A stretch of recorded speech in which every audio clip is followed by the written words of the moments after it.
Hey, hello. So many people believe that living in an English speaking country can have a massive effect on their English development and over the long term allow them to use English at a high level. You might think the same, and if you do, I don't blame you. It seems to make sense because you will be exposed to English every day. You will listen to friends or teachers talk in English. You will do your shopping and many other things in English. Naturally, this should lead to improvements in your English.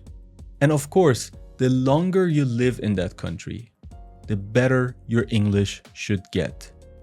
But in reality, it's not that simple. And I will explain why in a moment.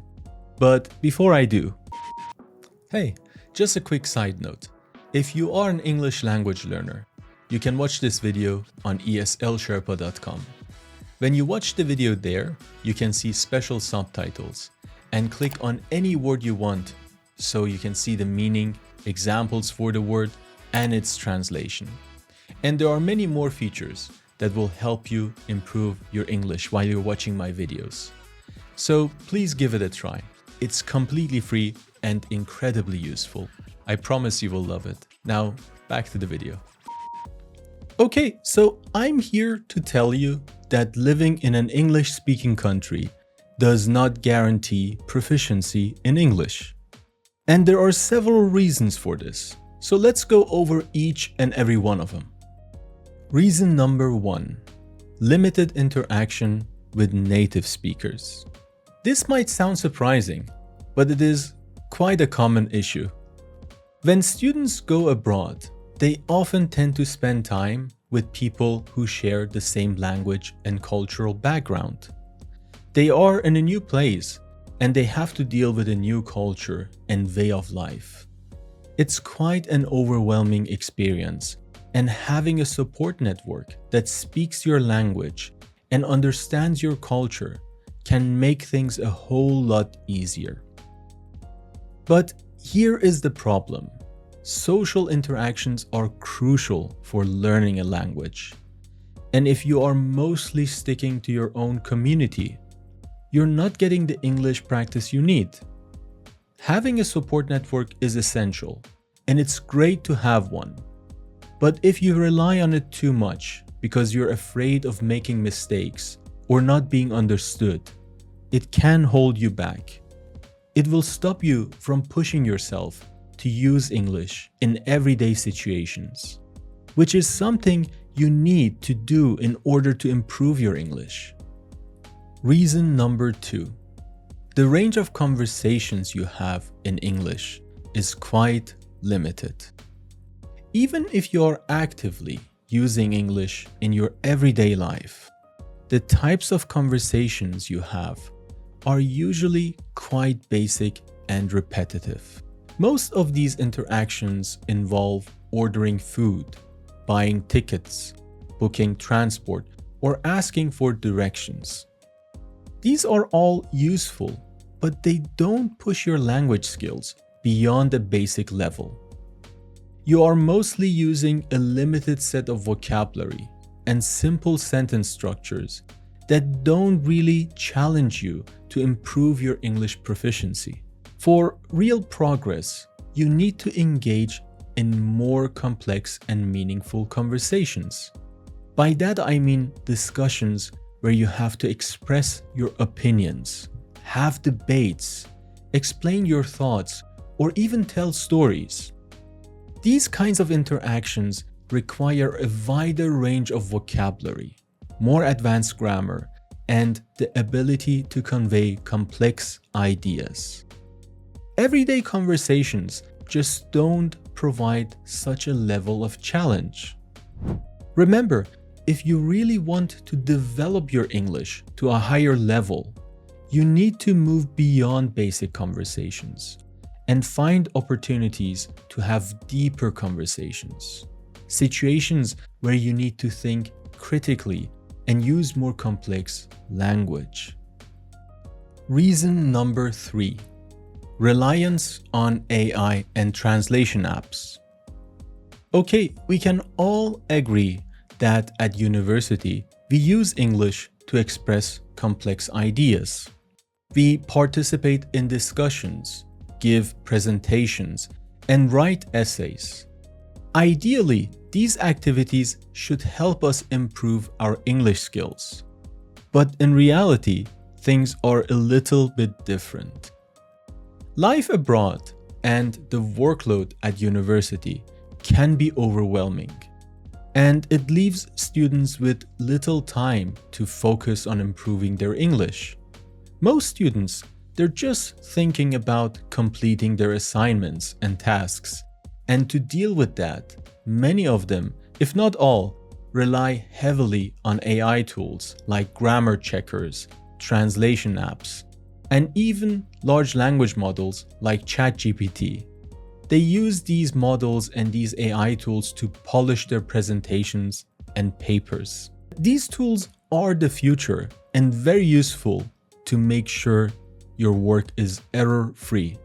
But they also can prevent you from actively engaging with the language. The problem is that instead of working on vocabulary and grammar yourself, you are leaving all that to AI. To really improve your English, it's essential to put in the effort yourself. You can still use AI and translation tools, but it shouldn't be the first thing you refer to. It is much better if you try to write and speak as much as possible without assistance, and then use these tools only to check your work. This way, you are challenging yourself to think and communicate in English, which is where the real learning happens. Reason number 4: lack of feedback on your English. Whether you're having day-to-day conversations or are presenting in class, people usually won't correct your grammar or offer feedback on your English. Their focus is on meaning, not on accurate grammar or vocabulary use. Basically, on understanding you.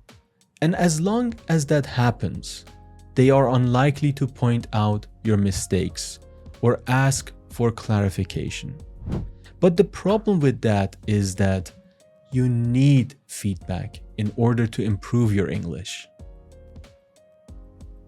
Reason number 5: human nature. Choosing what's easy over what's best. Most of us naturally tend to choose the path of least resistance. We tend to do what's easier rather than what's best for us. We choose to try quick fixes like weight loss drugs instead of committing to a consistent diet and exercise routine. We believe in get-rich-quick schemes because we want to avoid putting in the hard work.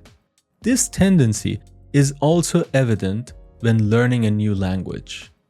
That's why, when moving abroad, we usually rely on our community and AI tools to navigate challenges.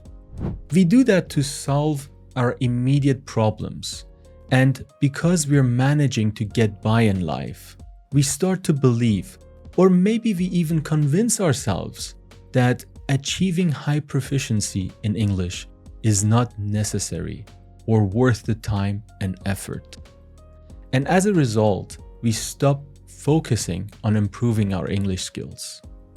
So these are the reasons why living in an English-speaking country doesn't necessarily guarantee that you will learn to speak English well. There are so many people who live for years and years in an English-speaking country and are only able to speak the language at an intermediate level. The environment you are in is important. It provides exposure to English and opportunities to use it. However, that alone is not enough to significantly improve your language skills. What really makes the difference is the intention and effort you put into learning and improving. Without actively seeking out feedback, studying grammar, and expanding your vocabulary, you will plateau at a certain level of English and will struggle to move beyond that. Remember, the key to high English proficiency is not just being in an English-speaking environment, but it's actively using and improving your skills within that environment. It's the combination of exposure and deliberate practice that will help you achieve higher proficiency. It will take time. It won't be easy, but it will be worth it. Think of the successful people you know. Most of them are effective communicators. They can influence people, get their support, and motivate them. They can express their thoughts clearly, and they can change the way they communicate based on the situation and person they are interacting with.